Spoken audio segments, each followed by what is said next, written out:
रामकृष्ण हरी माऊली, रामकृष्ण हरी. मंडळी, हिंदू पंचांगानुसार वैशाख महिन्याच्या शुक्ल पक्षातील तृतीयेला परमपावन दिवस येतो. त्या दिवसाला आपण अक्षय तृतीया असे म्हणतो. पण सर्वात महत्त्वाची गोष्ट तुम्हाला माहितीये का? सृष्टीच्या कालचक्रातील स्वयंसिद्ध 3.5 मुहूर्तांपैकी एक म्हणजे अक्षय्य तृतीया हा दिवस होय. अक्षय्य या शब्दाचा संस्कृतमधील अर्थ ज्याचा कधीही क्षय होत नाही किंवा जे कधीही नष्ट होत नाही असा आहे. भौतिक जगातील प्रत्येक वस्तूला, संपत्तीला आणि शरीराला विनाशाचा शाप आहे. परंतु मानवाने निस्वार्थ भावनेने केलेले सत्कर्म, ईश्वराप्रती असलेली अढळ श्रद्धा आणि सत्पात्री केलेले दान हे काळाच्या पडद्याआड कधीही लुप्त होत नाही. ते जन्मोजन्मी आत्म्यासोबत प्रवास करते. आजच्या व्हिडिओमध्ये आपण याच दिवसाशी संबंधित एक अत्यंत प्राचीन, ज्ञानवर्धक आणि पुण्यफळ मिळवून देणारी महान कथा ऐकणार आहोत. मंडळी, ही कथा नुसती श्रवण जरी केली तरी शेकडो यज्ञ करण्याचे पुण्य प्राप्त होते असे आपले शास्त्र सांगतात. चला तर मंडळी, जास्त वेळ न घालवता मी तुम्हाला अक्षय तृतीयाची महान कथा सांगायला सुरुवात करते. पण त्या अगोदर मंडळी, एक छोटीशी विनंती करते. मंडळी, ही कथा मी खूप मेहनतीने बनवली आहे. जर माझी मेहनत तुम्हाला आवडली तर लाईक नक्की करा. कमेंटमध्ये राम कृष्ण हरी नक्कीच लिहा. चला तर मग मी कथा सांगायला सुरुवात करते. मंडळी, एके दिवशी त्रैलोक्यात अखंड संचार करणारे देवर्षी नारद मुनी यांचे द्वारिका नगरीत आगमन झाले. एका हातात वीणा आणि मुखात नारायण नारायण हा अखंड जप घेऊन ईश्वरीय तत्वाचा प्रसार करणारे नारद मुनी आज एका अत्यंत गूढ आणि गहन प्रश्नाचे उत्तर शोधण्यासाठी भगवान द्वारकाधीशांच्या चरणी आले होते. भगवान श्रीकृष्ण एका भव्य, रत्नजडित आणि सुवर्णाच्या सिंहासनावर विराजमान होते. त्यांच्या सावळ्या आणि मनमोहक मुखकमलावर एक शांत, प्रगल्भ आणि संपूर्ण विश्वाला सामावून घेणारे स्मितहास्य विलसत होते. त्यांच्या पीतांबराची झळारी, गळ्यातील वैजयंती मालेचा सुगंध आणि मस्तकावरील मोरपिसाची सळसळ संपूर्ण सभामंडपात एक स्वर्गीय वातावरण निर्माण करत होती. देवर्षी नारदांनी भगवान श्रीकृष्णांना साष्टांग दंडवत घातला आणि अत्यंत नम्र, भावपूर्ण स्वरात त्यांनी आपली जिज्ञासा प्रगट केली. ते म्हणाले, हे द्वारकाधीश, हे कमननयना, हे दीनानाथ, ई ब्रह्मलोकापासून ते मृत्यूलोकापर्यंत सर्वत्र भ्रमण केले आहे. अनेक ऋषीमुनींच्या आणि देवांच्या मुखातून मी वैशाख महिन्यातील शुक्ल पक्षातील अक्षय्य तृतीयेचा महिमा अनेकदा ऐकला आहे. परंतु हे प्रभू, या तिथीचे खरे गूढ रहस्य काय आहे?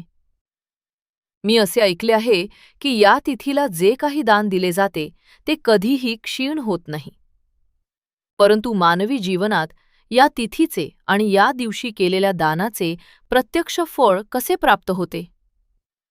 भौतिक दारिद्र्य आणि आध्यात्मिक समृद्धी यांचा या तिथीशी काय संबंध आहे? हे सर्व मला आपल्या श्रीमुखातून सविस्तर ऐकण्याची तीव्र इच्छा आहे. नारदांची ही परमशुद्ध ज्ञानाची तहान लागलेली आणि लोककल्याणाची इच्छा पाहून भगवान श्रीकृष्णांचे स्मितहास्य अधिकच गडद झाले.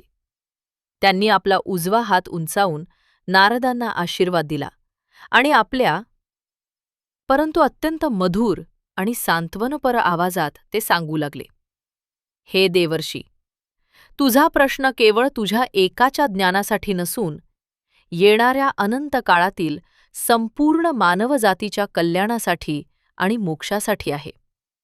अक्षय तृतीयेची महानता खरोखरच अलौकिक आणि शब्दांच्या पलीकडची आहे. वेळोवेळी अनेक महान ऋषींनी, संतांनी आणि महात्म्यांनी या तिथीचे महात्म्य गायले आहे. आज मी तुला एका अशी प्राचीन आणि सत्य कथा सांगणार आहे, ज्यामध्ये अक्षय तृतीयेच्या दिवशी केलेल्या दानाचे महत्त्व पूर्णपणे उजागर होते आणि कर्माच्या अटळ सिद्धांताचे प्रतिफळही प्रकट होते. जो कोणी मनुष्य या कथेचे पूर्ण श्रद्धेने आणि एकाग्रतेने श्रवण करेल, त्याच्या मनातील दारिद्र्याचा आणि लोभाचा नाश होईल आणि त्याला आध्यात्मिक तसेच भौतिक सुखसमृद्धीची प्राप्ती होईल. नारद मुनींनी आपले दोन्ही हात जोडले आणि ते एकाग्र चित्ताने श्रवण करू लागले. कथेला सुरुवात करण्यापूर्वी भगवान श्रीकृष्णांनी देवर्षी नारदांना अक्षय तृतीयेच्या दिवशी घडलेल्या काही अत्यंत महत्त्वपूर्ण आणि ब्रह्मांडीय घटनांची आठवण करून दिली, ज्यामुळे या तिथीला स्वयंसिद्ध मुहूर्त प्राप्त झाला आहे. श्रीकृष्ण म्हणाले, हे नारदा, अक्षय तृतीया ही तीच दिव्य तिथी आहे ज्या दिवशी सत्ययुग संपून त्रेतायुगाचा आरंभ झाला होता. म्हणूनच याला युगादी तिथी असंही म्हटले जाते.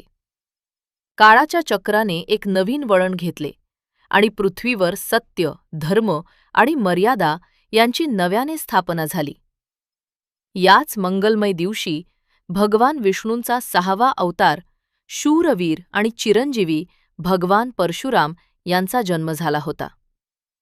हे देवर्षी, तुला ऐकून आश्चर्य वाटेल की ज्या पवित्र गंगेच्या पाण्याने आज संपूर्ण भारतवर्ष पावन झाले आहे, त्या मोक्षदायिनी माता भागीरथी गंगेचे अवतरण याच अक्षय तृतीयेच्या पुनीत पर्वावर झाले होते.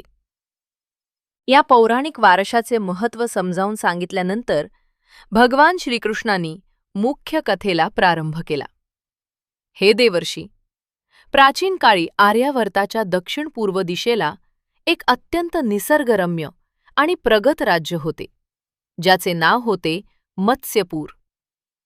या राज्याच्या सीमेवर दाट अरण्याच्या जवळ असलेल्या एका वनग्राम वस्तीत एक अत्यंत निर्धन आणि गरीब वैश्य राहत होता, ज्याचे नाव चक्रदत्त होते.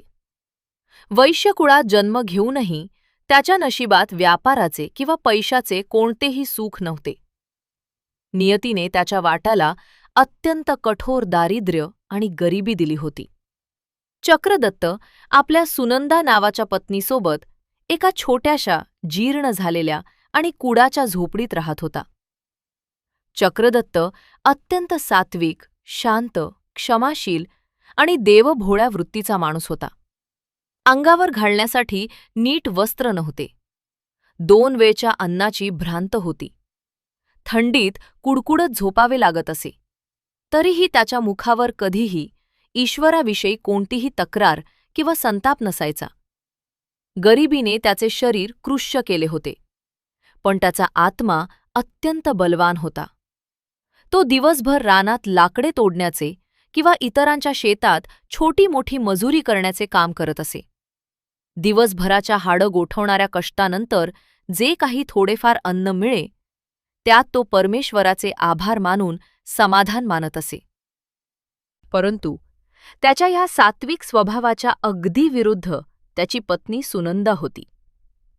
श्रीकृष्ण सुनंदाच्या स्वभावाचे अत्यंत मार्मिक वर्णन करताना म्हणाले, सुनंदा ही मुळात वाईट स्त्री नव्हती, परंतु गरिबीच्या आणि दारिद्र्याच्या सततच्या चटक्यांनी तिचा स्वभाव अत्यंत कटू, क्रोधी आणि असमाधानी झाला होता. गरिबी माणसाची विचार करण्याची क्षमता कशी नष्ट करते याचे ती एक जिवंत उदाहरण होती. तिला तिच्या पतीचे देवपूजन, त्याची शांत वृत्ती आणि त्याचे समाधान हे सर्व तिच्या दुःखाचे मूळ कारण वाटत असे. ती सतत त्याला तिरस्कारयुक्त शब्दात टोमणे मारत असे आणि म्हणायची, हे स्वामी, तुम्ही नेहमी नशिबाला दोष देत रिकामटेकड्यासारखे बसून राहता. देव देव करून आपल्याला काय मिळणार आहे? आज घरात शिजवायला मूठभर धान्य नाही, नेसण्यासाठी धड वस्त्र नाही. तुमची ही भक्ती आणि हे कर्मकांड आपले पोट भरणार आहे का? काहीतरी करा. शहरात जा, व्यापार करा आणि कुठून तरी धन कमावून आणा. अन्यथा आपण या कुडाच्या झोपडीतच भुकेने तडफडून मरू. सुनंदाला पतीच्या दानधर्म आणि आध्यात्मिक मूल्यांशी कोणतेही देणे घेणे नव्हते. ती केवळ आपल्या भौतिक इच्छांच्या पूर्तीच्या आणि उद्याच्या जगण्याच्या चिंतेत अडकली होती. चक्रदत्त नेहमी शांतपणे तिचे बोलणे ऐकून घेत असे. त्याला माहीत होते की तिची चिडचिड ही परिस्थितीमुळे आहे, परंतु त्याच्याकडे या गरिबीतून बाहेर पडण्याचा कोणताही त्वरित मार्ग नव्हता.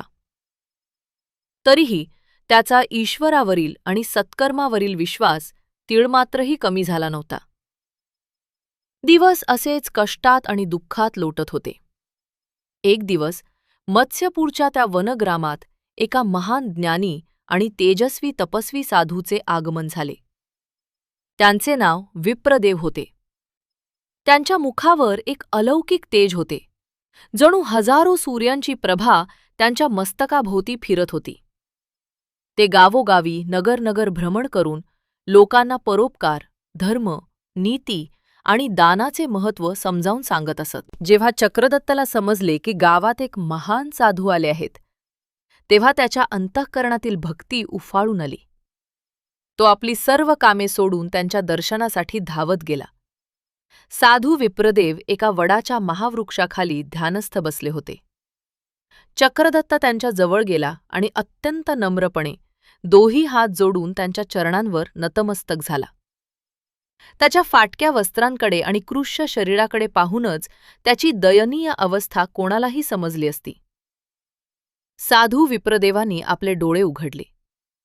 त्यांच्या नजरेत अपरंपार करुणा, वात्सल्य आणि समोरच्याचे अंतरंग ओळखण्याची ताकद होती. त्यांनी अत्यंत मधुर आणि शांत स्वरात विचारले, "हे वत्सा, तू कोण आहेस? आणि इथे असा हात जोडून का उभा आहेस? तुझ्या मुखावर एवढे दाट दुःख का साचले आहे? तुझ्या मनात कोणताही संकोच न ठेवता तुझे दुःख माझ्यासमोर प्रकट कर." चक्रदत्तचे डोळे पाणावले. त्याचा गळा दाटून आला. तो धीर गंभीर आणि कातर स्वरात म्हणाला, "हे ऋषीवर्य, माझे नाव चक्रदत्त आहे. मी याच गावातील एक अत्यंत दरिद्री वैश्य आहे. महाराज, माझ्याकडे संपत्ती नाही, सन्मान नाही. तुमचे हे दिव्य आणि ओजस्वी वचन ऐकून माझ्या तापलेल्या मनाला अतीव शांती मिळाली आहे.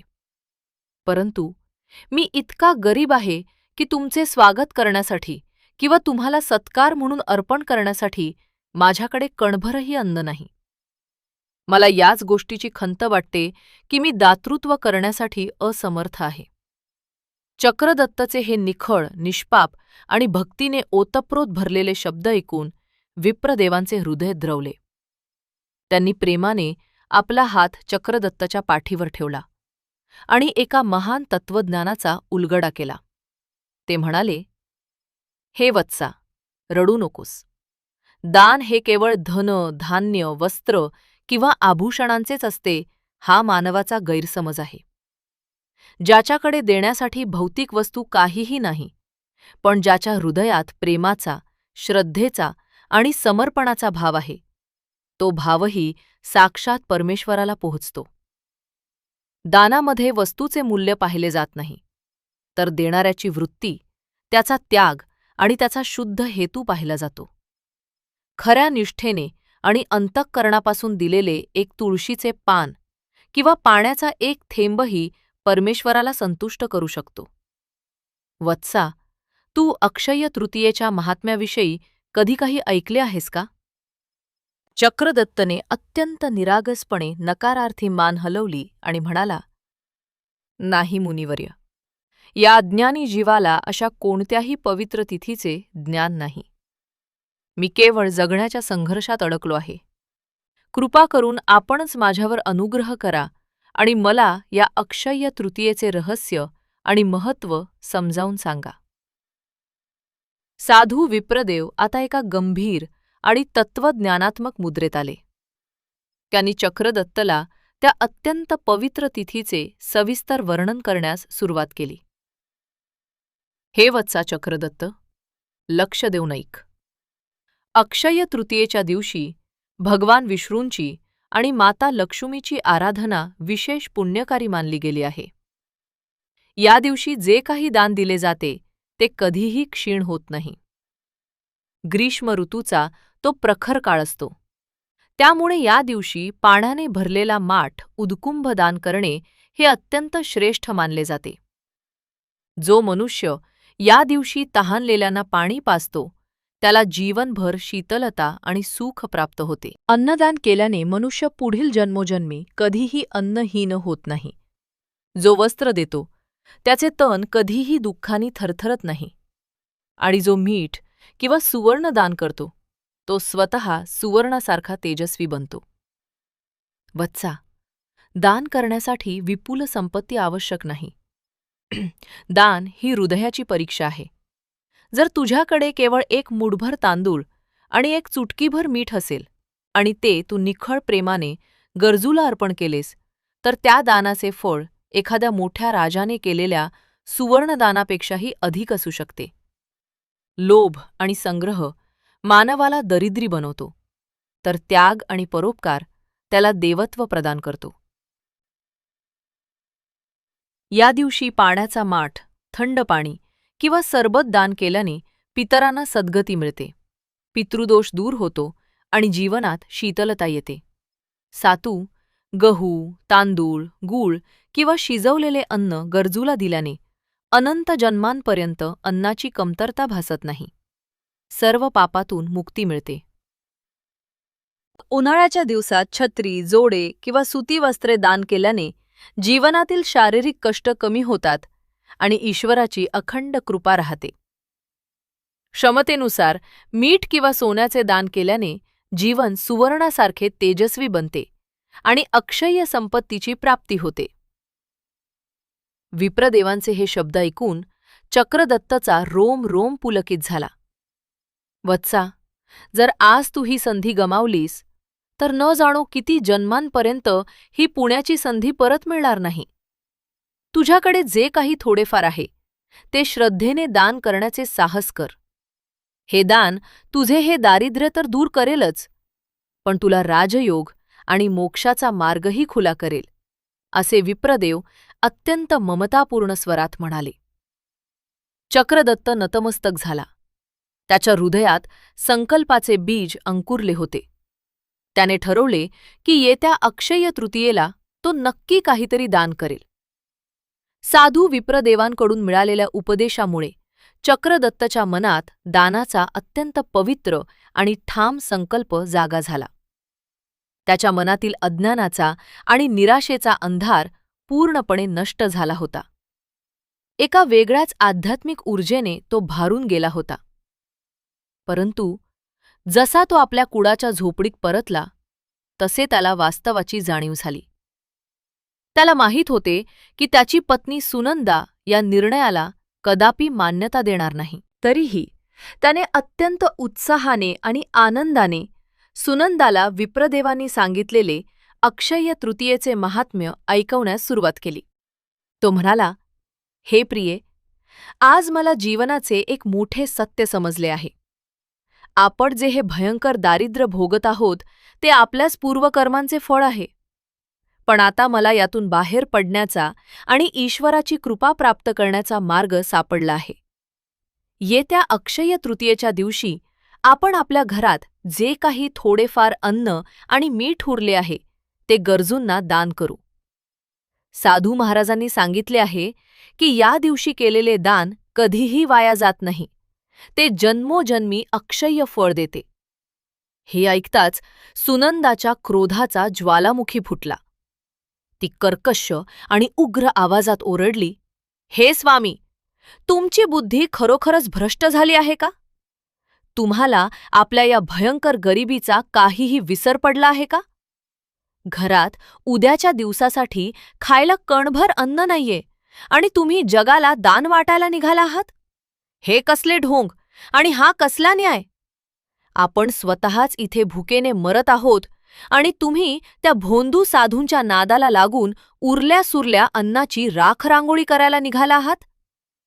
मी ऐकले आहे की हे साधू महात्मे फक्त उपदेश देतात, पण आपली भूक आणि तहान कोणीही भागवत नाही. मी हे घरचे अन्न तुम्हाला कधीही बाहेर नेऊन फेकू देणार नाही. सुनंदाचे हे जळजळीत, अपमानास्पद आणि वास्तवाचे चटके देणारे शब्द ऐकूनही चक्रदत्तचा संयम ढळला नाही. त्याने अत्यंत शांत, विनम्र परंतु ठाम स्वरात उत्तर दिले, देवी, मला तुझ्या रागाची आणि काळजीची पूर्ण जाणीव आहे. आपण दरिद्री आहोत हे सत्य आहे.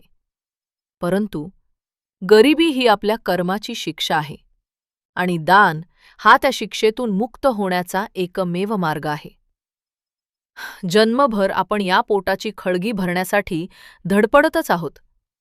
तरीही आपण उपाशीच आहोत ना? मग एकदा तरी श्रद्धेने ईश्वराच्या मार्गावर चालून पाहूया.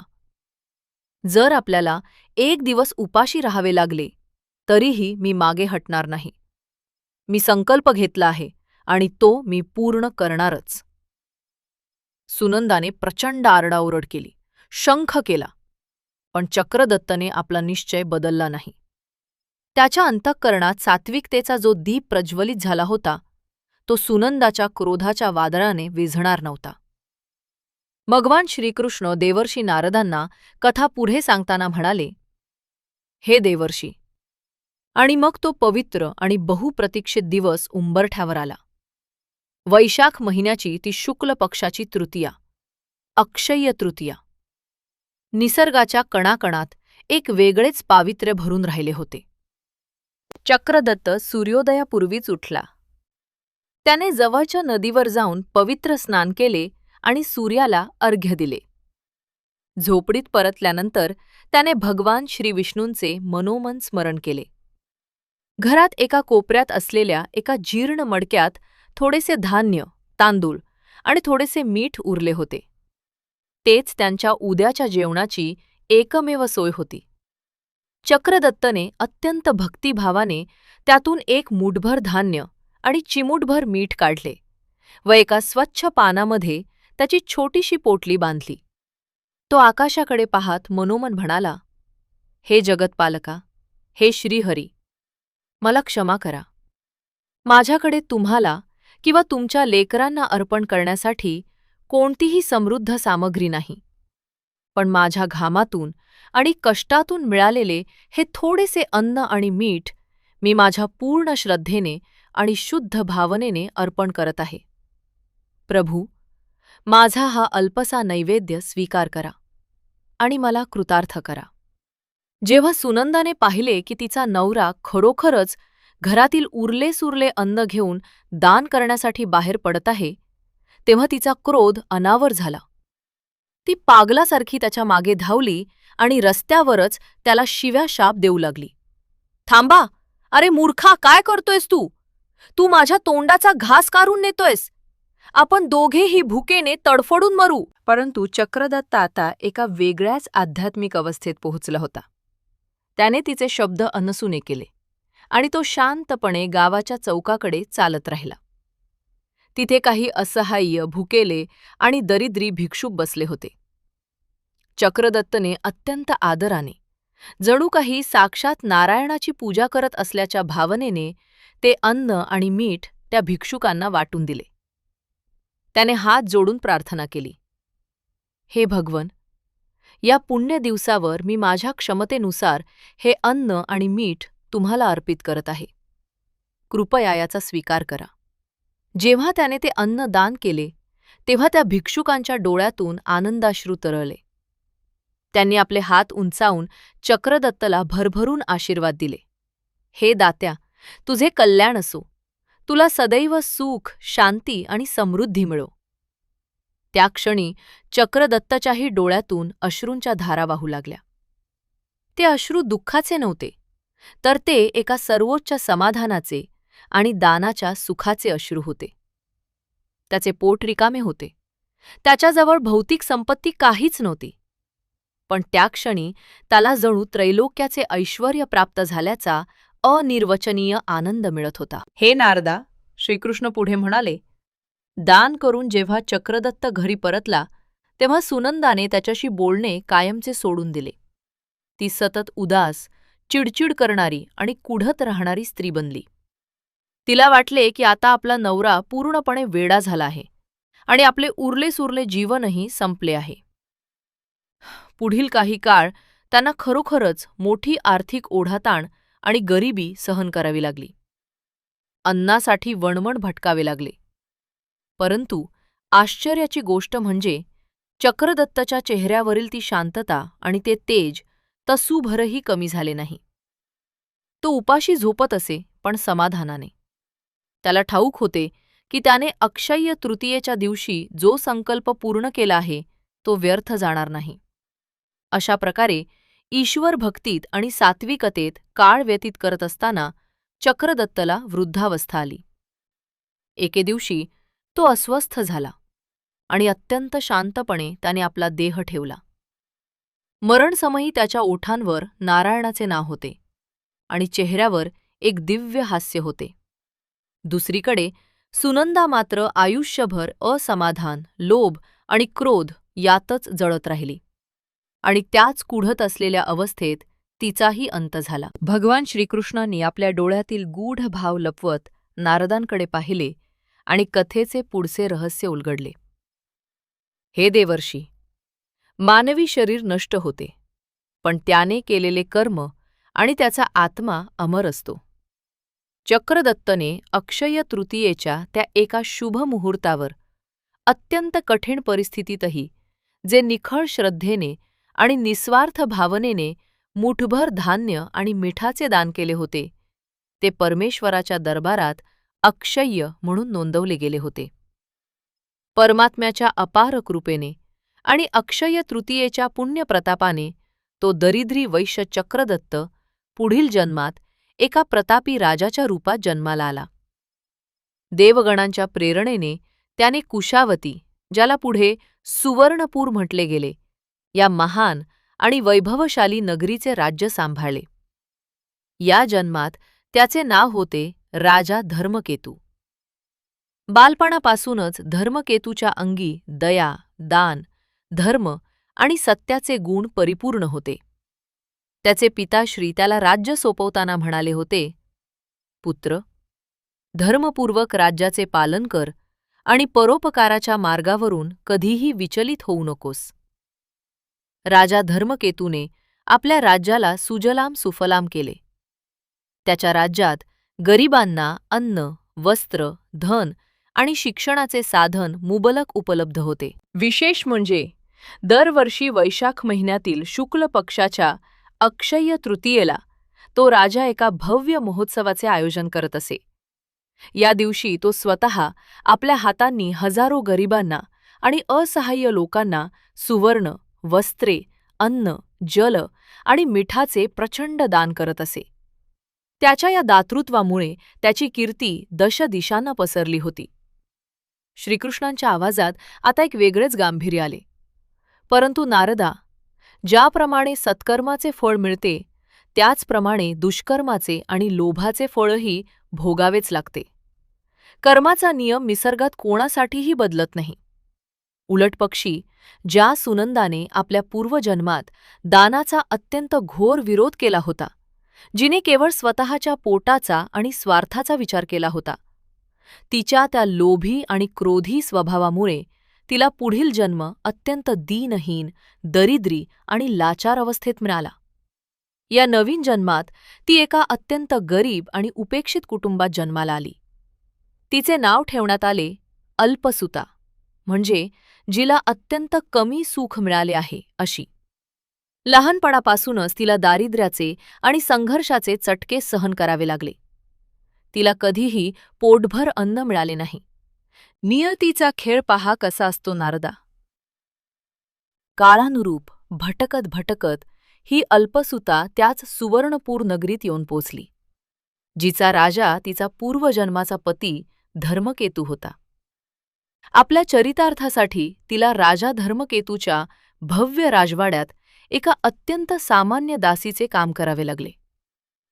एकेकाळी जी स्त्री आपल्या पतीला दान करून काय मिळणार असे हिणवत होती, ती आता त्याच पतीच्या राजवाड्यात एक मोलकरीण म्हणून राबत होती. राजा धर्मकेतू सुवर्ण सिंहासनावर बसून दानाची उधळण करत होता, तर अल्पसुता त्याच राजवाड्याची फरशी पुसून लोकांचे अपमान सहन करून अत्यंत लाचारीचे जीवन जगत होती. तिने दानाचा विरोध केला होता. लोभ आणि क्रोध हेच आपले धर्म मानले होते, म्हणून ती दासी झाली, आणि त्याने सर्वस्व त्यागून दान केले होते, म्हणून तो राजा झाला. ही अत्यंत रसाळ, हृदयस्पर्शी आणि डोळ्यात अंजन घालणारी कथा पूर्ण करून भगवान श्रीकृष्ण काही क्षण शांत राहिले. संपूर्ण सभामंडपात एक विलक्षण शांतता आणि पवित्रता पसरली होती. श्रीकृष्णांनी देवर्षी नारदांकडे पाहिले आणि अत्यंत सखोल आणि तत्वज्ञानात्मक स्वरात ते म्हणाले, हे देवर्षी, या कथेवरून तुला अक्षय्य तृतीयेचे आणि कर्माचे खरे रहस्य पूर्णपणे समजले असेलच. ही कथा एका सत्याला उजाळा देते की अक्षय्य तृतीयेच्या दिवशी जो मनुष्य श्रद्धापूर्वक दान करतो, मग ते अन्न असो, जल असो, मीठ असो वा वस्त्र असो, त्याचे फळ खरोखरच असीम आणि अक्षय्य असते. चक्रदत्ताच्या जीवनात ते केवळ एक मुठभर अन्न आणि चुटकीभर मीठ होते, परंतु ते दान पूर्ण भक्ती आणि समर्पण भावनेने केले गेले होते. दानासाठी संपत्तीची नाही, तर विशाल अंतःकरणाची गरज असते. त्याच एका दानाच्या बळावर त्याला पुढील जन्मात राजयोग प्राप्त झाला. दुसरीकडे त्याची पत्नी सुनंदा हिची कथा हे सिद्ध करते की जो मनुष्य दानाचा विरोध करतो, भौतिकवादी विवंचनेत अडकून परोपकाराकडे पाठ फिरवतो, त्याला त्याचे दुष्परिणाम भोगावेच लागतात. हा निसर्गाचा आणि कर्माचा नियम सर्वांसाठी समान आहे. देवर्षी नारदांचे डोळे या अफाट आणि अथांग ज्ञानाने पाणावले. त्यांचे रोम रोम पुलकित झाले. त्यांनी श्रीकृष्णांच्या चरणांवर पुन्हा एकदा साष्टांग प्रणिपात केला आणि अत्यंत भारावलेल्या गदगदित आवाजात ते म्हणाले, धन्य आहात प्रभू. आपण आज मला आणि संपूर्ण विश्वाला अक्षय्य तृतीयेचे जे अलौकिक आणि त्रिकालबाधित ज्ञान दिले आहे, ते खरोखरच अतुलनीय आहे.